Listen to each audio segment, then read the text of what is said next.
Hi, ಎಲ್ಲರಿಗೂ ನಮಸ್ಕಾರ. ನಾನೀಗ ಬ್ರೇಕ್ಫಾಸ್ಟ್ ಗೆ ಕಾಯಿ ರೊಟ್ಟಿ ಮಾಡೋಣ ಅನ್ಕೊಂಡಿದ್ದೇನೆ. ಅದರ ರೆಸಿಪಿನ ನಾವೀಗ ನೋಡೋಣ. ಇನ್ನು ಮುಂದೆ ನನ್ನ ರೆಸಿಪಿ ವಿಡಿಯೋದಲ್ಲಿ ಇಂಗ್ರೀಡಿಯೆಂಟ್ಸ್ ಏನು ಬಳಸ್ತೇನೆ ಮತ್ತೆ ಎಷ್ಟು ಮೆಜರ್ಮೆಂಟ್ಸ್ ಅಲ್ಲಿ ಹಾಕ್ತಾ ಇದ್ದೇನೆ ಅನ್ನೋದನ್ನ ವಿಡಿಯೋ ಸಬ್ ಟೈಟಲ್ಸ್ ಬದಲು ಕೆಳಗೆ ಡಿಸ್ಕ್ರಿಪ್ಷನ್ ಅಲ್ಲಿ ಕೊಟ್ಟಿರ್ತೇನೆ. ಡೈರೆಕ್ಟ್ ಆಗಿ ಅಲ್ಲಿಂದ ನೋಡ್ಕೊಳ್ಬಹುದು. ನೀವು ವಿಡಿಯೋದಲ್ಲಿ ಮಾಡುವ ವಿಧಾನ ಮೇಲೆ ಫೋಕಸ್ ಮಾಡೋಣ. ಹಾಗೆ ಇನ್ನೊಂದು ವಿಷಯ ನನಗೆ ಹೇಳಬೇಕಿತ್ತು. ಖಾದಮಿಯ ಎಲ್ಲ ಪ್ರಾಡಕ್ಟ್ಸ್ಗಳು ಈಗ ಇಂಡಿಪೆಂಡೆನ್ಸ್ ಡೇ ಸೇಲ್ ಅಂತ ಹೇಳಿ 18% ಡಿಸ್ಕೌಂಟ್ ಅಲ್ಲಿ ಸೇಲ್ ಆಗ್ತಾ ಇದೆ. ಇದು 18th ಆಗಸ್ಟ್, 18ನೇ ತಾರೀಕು ಆಗಸ್ಟ್ ಮಧ್ಯಾಹ್ನ 12 ಗಂಟೆವರೆಗೆ ಮಾತ್ರ ಇದು ಡಿಸ್ಕೌಂಟ್ ಸೇಲ್ ಇರೋದು. ಎಲ್ಲಾ ಪ್ರಾಡಕ್ಟ್ಸ್ ಗಳ ಮೇಲೂ ಇರ್ತದೆ. ಸೊ ಬೇಕಿರೋರು ಆದಷ್ಟು ಬೇಗ ಆರ್ಡರ್ ಮಾಡ್ಕೊಳ್ಳಿ. ನಾನು ಒಂದು ಖಾದಮಿ ಪ್ರಾಡಕ್ಟ್ ಕೈಲಿ ಹಿಡ್ಕೊಂಡು ಅರ್ಧ ಕಚ್ಚಿ ಆಗಿದೆ.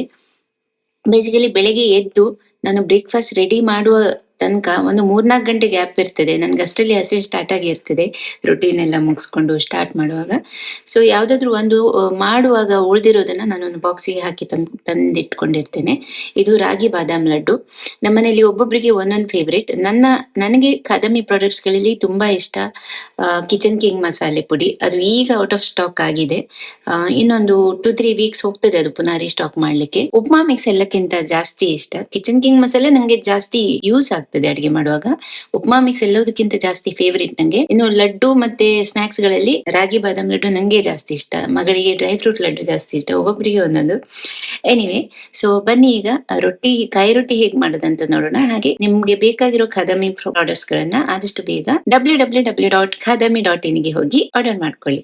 ಕಾಯಿ ರೊಟ್ಟಿ ಮಾಡ್ಲಿಕ್ಕೆ ಮಿಕ್ಸಿ ಜಾರಿಗೆ ಹಸಿ ತೆಂಗಿನ ತುರಿ, ಹಸಿ ಶುಂಠಿ, ಹಸಿಮೆಣಸಿನಕಾಯಿ, ಕರಿಬೇವಿನ ಎಲೆ, ಜೀರಿಗೆ ಇವಿಷ್ಟನ್ನ ಸ್ವಲ್ಪ ನೀರು ಹಾಕಿ ನುಣ್ಣಗೆ ರುಬ್ಕೊಳ್ಬೇಕು.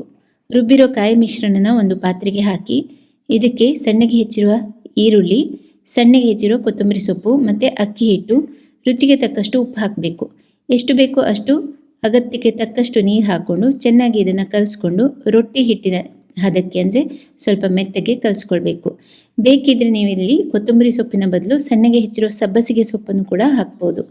ನಂತರ ಪಾರ್ಚ್ಮೆಂಟ್ ಪೇಪರ್ ಅಥವಾ ಒಂದು ಬೇಕಿಂಗ್ ಹಾಳೆ ಮೇಲೆ ಅಥವಾ ಬಾಳೆ ಎಲೆ ಮೇಲೆ ಎಣ್ಣೆ ಅಥವಾ ತುಪ್ಪ ಸವರ್ಕೊಂಡು ಮಾಡಿಟ್ಟಿರೋ ಹಿಟ್ಟಿನಿಂದ ಸ್ವಲ್ಪ ಸ್ವಲ್ಪನೇ ತಗೊಂಡು ರೊಟ್ಟಿ ತಟ್ಕೊಳ್ಬೇಕು. ಈ ರೊಟ್ಟಿ ಹಿಟ್ಟನ್ನು ಕಲಸಿ ಇಡಬೇಕು ಅಂತೇನಿಲ್ಲ, ತಕ್ಷಣವೇ ರೊಟ್ಟಿ ತಟ್ಕೊಂಡು ರೊಟ್ಟಿನ ಬೇಯಿಸ್ಕೊಳ್ಬೋದು. ಬಿಸಿ ಕಾವಲಿಗೆ ಎಣ್ಣೆ ಅಥವಾ ತುಪ್ಪ ಸವರ್ಕೊಂಡು ಮಾಡಿರೋ ರೊಟ್ಟಿನ ಅದರ ಮೇಲೆ ಹಾಕಿ ಎರಡೂ ಕಡೆ ಚೆನ್ನಾಗಿ ಕಾಯಿಸಿ ತೆಗಿಬೇಕು. ಇದನ್ನು ಕಾಯಿ ಚಟ್ನಿ ಅಥವಾ ನಿಮ್ಗೆ ಇಷ್ಟವಾದ ಯಾವುದೇ ಖಾರವಾದ ಚಟ್ನಿ ಜೊತೆ ಸರ್ವ್ ಮಾಡ್ಬೋದು.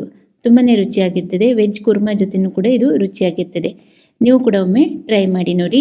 ನಮ್ಮ ಎಲ್ಲ premium quality no preservative food ಪ್ರಾಡಕ್ಟ್ಸ್ನ ಆರ್ಡರ್ ಮಾಡಲಿಕ್ಕೆ ವಿಸಿಟ್ ಮಾಡಿ www.khadami.in.